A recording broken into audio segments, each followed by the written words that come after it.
जय Jagannath.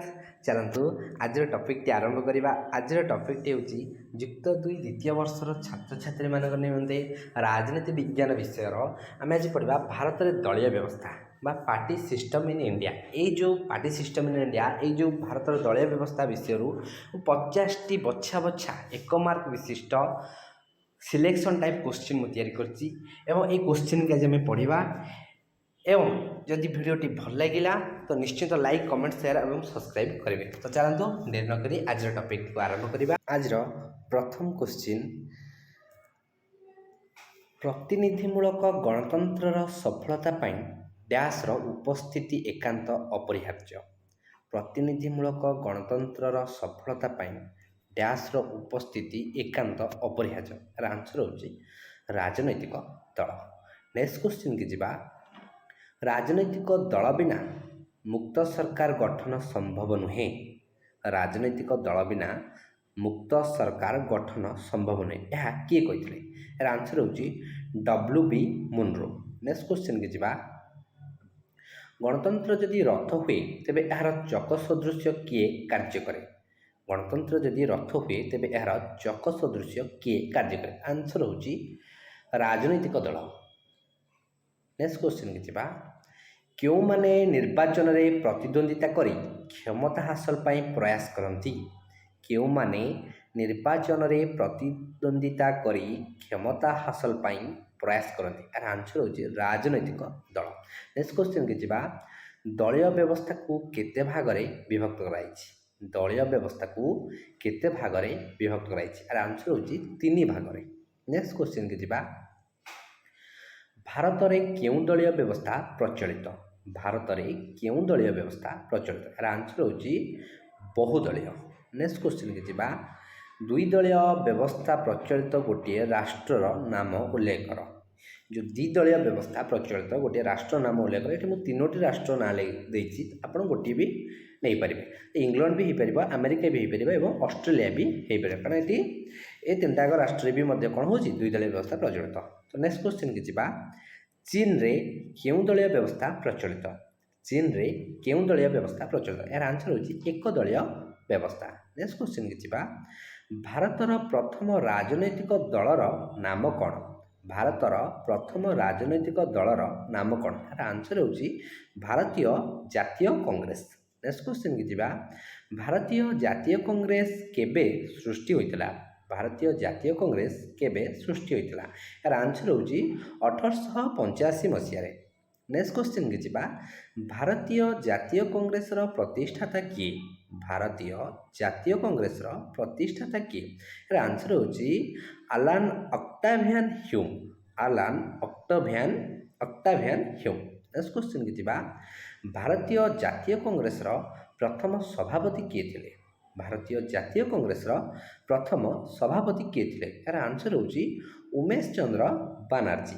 Next question की जिबा, भारतीय जातीय कांग्रेस प्रथमे केते जन प्रतिनिधि को नहीं गठित होइतला। भारतीय जातीय कांग्रेस प्रथमे केते जन प्रतिनिधि को नहीं गठित होइतला। यार आंसर होची 72 जन प्रतिनिधि नहीं गठित होइतला। नेक्स्ट क्वेश्चन की जिबा, मुस्लिम लीग केबे गठित होइतला।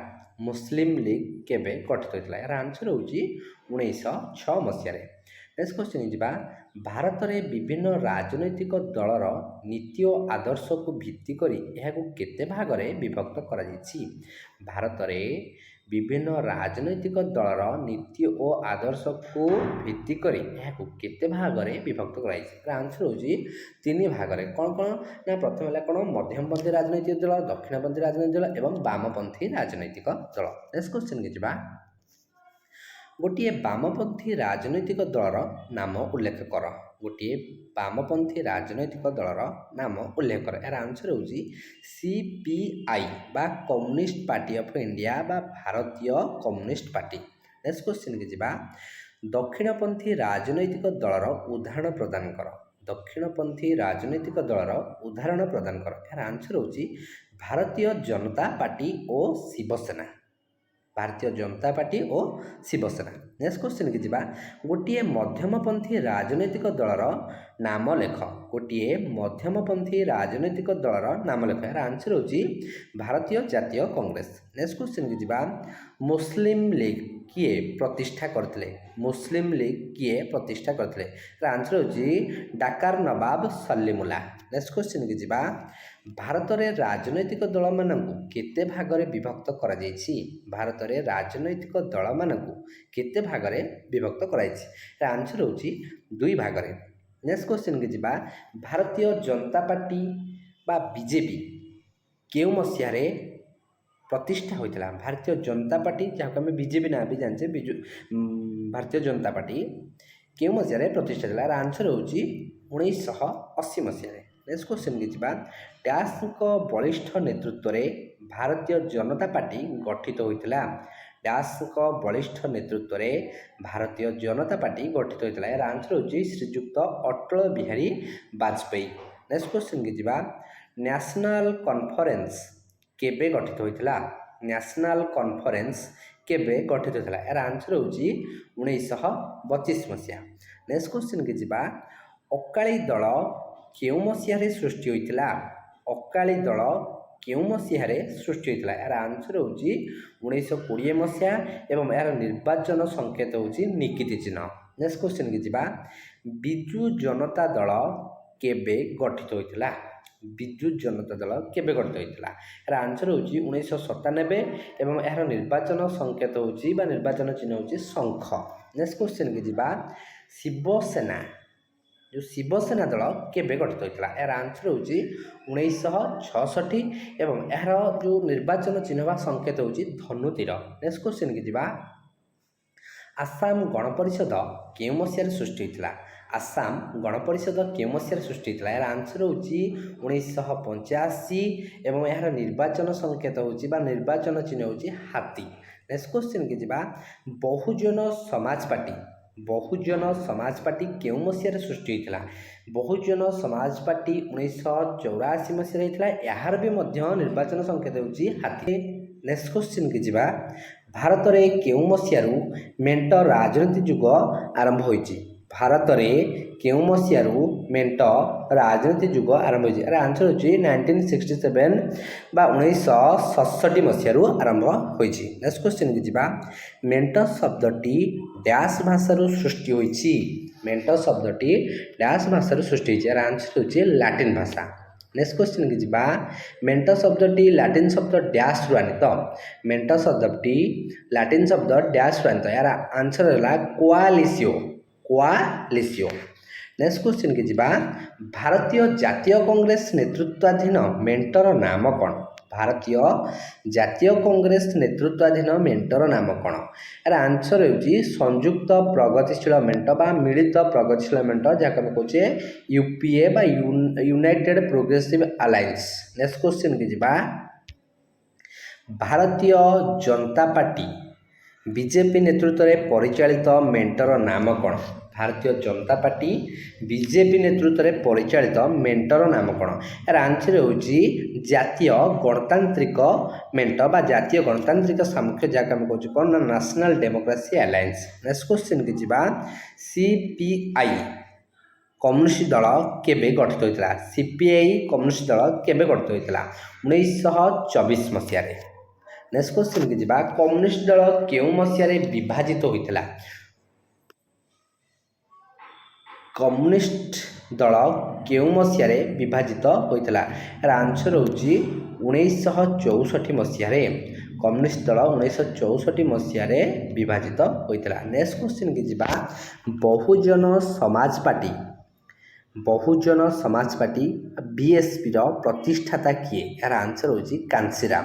ନେକ୍ସଟ କ୍ୱେଶ୍ଚିନ୍ କି ଯିବା, ଦ୍ରାବିଡ଼ ମୁନେତ୍ରା କାଜାଗମ, ଦ୍ରାବିଡ଼ ମୁନେତ୍ରା କାଜାଗମ ବା ଡିଏମ୍କେ ଦଳର ପ୍ରତିଷ୍ଠାତା କିଏ? ଏହାର ଆନ୍ସର ହେଉଛି CN Annadurai, CN Annadurai. Next question କି ଯିବା, ଶିବସେନାର ପ୍ରତିଷ୍ଠାତା କିଏ? ଶିବସେନାର ପ୍ରତିଷ୍ଠାତା କିଏ? ଏହାର ଆନ୍ସର ହେଉଛି ବାଲା ସାହେବ ଠାକରେ, ଠାକରେ। ନେକ୍ସଟ କ୍ୱେଶ୍ଚିନ୍ କି ଯିବା, ତୃଣମୂଳ କଂଗ୍ରେସ ଦଳର ପ୍ରତିଷ୍ଠାତା କିଏ? ତୃଣମୂଳ କଂଗ୍ରେସ ଦଳର ପ୍ରତିଷ୍ଠାତା କିଏ? ଏହାର ଆନ୍ସର ହେଉଛି ସୁଶ୍ରୀ ମମତା ବାନାର୍ଜୀ। ନେକ୍ସଟ କ୍ୱେଶ୍ଚିନ୍କି ଯିବା। ଭାରତର ସର୍ବପୁରାତନ ଆଞ୍ଚଳିକ ଦଳର ନାମ କ'ଣ? ଭାରତର ସର୍ବପୁରାତନ ଆଞ୍ଚଳିକ ଦଳର ନାମ କ'ଣ? ଏହାର ଆନ୍ସର ହେଉଛି ଶିରୋମଣି ଅକାଳୀ ଦଳ, ଯାହା କହୁଛେ ଆମେ ଅକାଳୀ ଦଳ। ନେକ୍ସଟ କ୍ୱେଶ୍ଚିନ୍କି ଯିବା। କେଉଁ ସମ୍ବିଧାନ ସଂଶୋଧନ ଭାରତରେ ଦଳ ବଦଳକୁ ପ୍ରତିରୋଧ କରିଛି? କେଉଁ ସମ୍ବିଧାନ ସଂଶୋଧନ ଭାରତରେ ଦଳ ବଦଳକୁ ପ୍ରତିରୋଧ କରିଛି? ଏହାର ଆନ୍ସର ହେଉଛି 52ତମ ସମ୍ବିଧାନ ସଂଶୋଧନ। ନେକ୍ସଟ କ୍ୱେଶ୍ଚିନ୍କି ଯିବା। ଡ୍ୟାସ୍ଙ୍କ ମତରେ ଗୋଟିଏ ରାଜନୈତିକ ଦଳ ହେଉଛି ଏକ ସଂଘ ଯିଏ ସାମ୍ବିଧାନିକ ଉପାୟରେ ସରକାର ବା ଶାସନର ଅବଧାରକ ହେବା ନିମନ୍ତେ ପ୍ରୟାସ କରେ। ଡ୍ୟାସ୍ଙ୍କ ମତରେ ଗୋଟିଏ ରାଜନୈତିକ ଦଳ ହେଉଛି ଏକ ସଂଘ ଯିଏ ସାମ୍ବିଧାନିକ ଉପାୟରେ ସରକାର ବା ଶାସନର ଅବଧାରକ ହେବା ନିମନ୍ତେ ପ୍ରୟାସ କରେ। ଏହାର ଆନ୍ସର ହେଉଛି ମ୍ୟାକାଇଭର। ନେକ୍ସଟ କ୍ୱେଶ୍ଚିନ୍କି ଯିବା। ଡ୍ୟାସ୍ଙ୍କ ମତରେ ଗୋଟିଏ ରାଜନୈତିକ ଦଳ ହେଉଛି ମିଳିତ ପ୍ରୟାସ ମାଧ୍ୟମରେ ଜାତୀୟ ସ୍ୱାର୍ଥର ପ୍ରୋତ୍ସାହନ ନିମନ୍ତେ କେତେକ ନିର୍ଦ୍ଦିଷ୍ଟ ନୀତି ଉପରେ ସମ୍ମତ ହୋଇଥିବା ଏକ ସମ୍ମିଳିତ ଜନସମୁଦାୟ। ଡ୍ୟାସ୍ଙ୍କ ମତରେ ଗୋଟିଏ ରାଜନୈତିକ ଦଳ ହେଉଛି ମିଳିତ ପ୍ରୟାସ ମାଧ୍ୟମରେ ଜାତୀୟ ସ୍ୱାର୍ଥର ପ୍ରୋତ୍ସାହନ ନିମନ୍ତେ କେତେକ ନିର୍ଦ୍ଦିଷ୍ଟ ନୀତି ଉପରେ ସମ୍ମତ ହୋଇଥିବା ଏକ ମିଳିତ ଜନସମୁଦାୟ। ଏହାର ଆନ୍ସର ହେଉଛି ଏଡମଣ୍ଡ ବର୍ଗଙ୍କ ମତ ଏଟା ଥିଲା। ନେକ୍ସଟ କ୍ୱେଶ୍ଚିନ୍କି ଯିବା। ଡ୍ୟାସ୍ଙ୍କ ମତରେ ରାଜନୈତିକ ଦଳ ନାହିଁ ତ ଗଣତନ୍ତ୍ର ନାହିଁ। ଡ୍ୟାସ୍ଙ୍କ ମତରେ ରାଜନୈତିକ ଦଳ ନାହିଁ ତ ଗଣତନ୍ତ୍ର ନାହିଁ। ଏହାର ଆନ୍ସର ହେଉଛି ମୁନରୋ। ନେକ୍ସଟ କ୍ୱେଶ୍ଚିନ୍କି ଯିବା। ଡ୍ୟାସ୍ଙ୍କ ମତରେ ଜାତି ହେଉଛି ଗୋଟିଏ ଗୁରୁତ୍ୱପୂର୍ଣ୍ଣ ରାଜନୈତିକ ଦଳ। ଡ୍ୟାସ୍ଙ୍କ ମତରେ ଜାତି ହେଉଛି ଗୋଟିଏ ଗୁରୁତ୍ୱପୂର୍ଣ୍ଣ ରାଜନୈତିକ ଦଳ। ଏଠି ଟିକେ ସ୍ପେଲିଂ ମିଷ୍ଟେକ୍ ହେଇଯାଇଛି, ତେଣୁ ସେଇଟା ହେବ କ'ଣ ନା ଡ୍ୟାସ୍ଙ୍କ ମତରେ ଜାତି ହେଉଛି ଗୋଟିଏ ଗୁରୁତ୍ୱପୂର୍ଣ୍ଣ ରାଜନୈତିକ ଦଳ। ତାର ଆନ୍ସର ହେଉଛି ଜୟପ୍ରକାଶ ନାରାୟଣ। ନେକ୍ସଟ କ୍ୱେଶ୍ଚିନ୍କି ଯିବା। ଡ୍ୟାସ୍ଙ୍କ ମତରେ ରାଜନୈତିକ ଦଳ ଗୁଡ଼ିକ ପବନ ଜୁଆର ଭଳି ସ୍ୱାଭାବିକ। ଡ୍ୟାସ୍ଙ୍କ ମତରେ ରାଜନୈତିକ ଦଳ ଗୁଡ଼ିକ ପବନ ଓ ଜୁଆର ଭଳି ସ୍ୱାଭାବିକ। ଏହାର ଆନ୍ସର ହେଉଛି ଲୋଏଲଙ୍କ ମତରେ ଏହା ଥିଲା। ନେକ୍ସଟ କ୍ୱେଶ୍ଚିନ୍କି ଯିବା। କେବେ ଦେବରାଜ ଅଶୋକଙ୍କ କଂଗ୍ରେସ ଅର୍ସ ସୃଷ୍ଟି ହୋଇଥିଲା? କେବେ ଦେବରାଜ ଅଶୋକଙ୍କ କଂଗ୍ରେସ ଅର୍ସ ସୃଷ୍ଟି ହୋଇଥିଲା? ଏହାର ଆନ୍ସର ହେଉଛି 1978। ନେକ୍ସଟ କ୍ୱେଶ୍ଚିନ୍କି ଯିବା। ଦଳ ବଦଳ ନିରୋଧ ଆଇନ କେଉଁ ମସିହାରେ ପ୍ରଣୟନ କରାଯାଇଥିଲା? ଦଳ ବଦଳ ନିରୋଧ ଆଇନ ବା 52ତମ ସମ୍ବିଧାନ ସଂଶୋଧନ ଆଇନ କେଉଁ ମସିହାରେ ପ୍ରଣୟନ ହୋଇଥିଲା? ଏହାର ଆନ୍ସର ହେଉଛି 1985। ନେକ୍ସଟ କ୍ୱେଶ୍ଚିନ୍କି ଯିବା। ଡ୍ୟାସ୍ଙ୍କ ମତରେ ରାଜନୈତିକ ଦଳ ଗୁଡ଼ିକ ଆଧୁନିକ ରାଜନୀତିର ଜୀବନରେଖା। ଡ୍ୟାସ୍ଙ୍କ ମତରେ ରାଜନୈତିକ ଦଳ ଗୁଡ଼ିକ ଆଧୁନିକ ରାଜନୀତିର ଜୀବନରେଖା। ଏହାର ଆନ୍ସର ହେଉଛି ସିଗମଣ୍ଡ ନ୍ୟୁମ୍ୟାନ୍। ନେକ୍ସଟ କ୍ୱେଶ୍ଚିନ୍କି ଯିବା। ଭାରତରେ ରାଜନୈତିକ ଦଳମାନଙ୍କୁ କିଏ ସ୍ୱୀକୃତି ଓ ନିର୍ବାଚନ ସଂକେତ ପ୍ରଦାନ କରିଥାନ୍ତି? ଭାରତରେ ରାଜନୈତିକ ଦଳମାନଙ୍କୁ କିଏ ସ୍ୱୀକୃତି ଓ ନିର୍ବାଚନ ସଂକେତ ପ୍ରଦାନ କରିଥାନ୍ତି? ଏହାର ଆନ୍ସର ହେଉଛି ନିର୍ବାଚନ ଆୟୋଗ। ତ ଆଜି ଥିଲା ଆମେ 50ଟି କ୍ୱେଶ୍ଚିନ୍ ଏବଂ ତାର ଆନ୍ସରକୁ ଡିସ୍କସନ୍ କଲେ। ଆଶା ଅଛି କି ଭିଡ଼ିଓଟି ଆଜି ଭଲ ଲାଗିଥିବ ଏବଂ ସମସ୍ତ କ୍ୱେଶ୍ଚିନ୍ ଇମ୍ପୋର୍ଟାଣ୍ଟ ଅଛି, ତ ନିଶ୍ଚିନ୍ତ ଏହାକୁ ପଢ଼ିବ, ଲେଖିବ ଏବଂ ମନେ ରଖିବ ଏବଂ ରେଗୁଲାର ଦେଖନ୍ତୁ। ଆମେ ପ୍ରତିଦିନ ଗୋଟେ क्वेश्चन आंसर छाड़ुचु। आज जदि +2 सेकेंड ईयर छाड़ुचु तो काली फर्स्ट ईयर छाड़ुचु। तो ये आम +2 उपर काम करुचु। तो आशा अच्छी जदि आज वीडियो भल लगी तो निश्चिंत एक लाइक कमेंट शेयर एवं सब्सक्राइब करेंगे। धन्यवाद।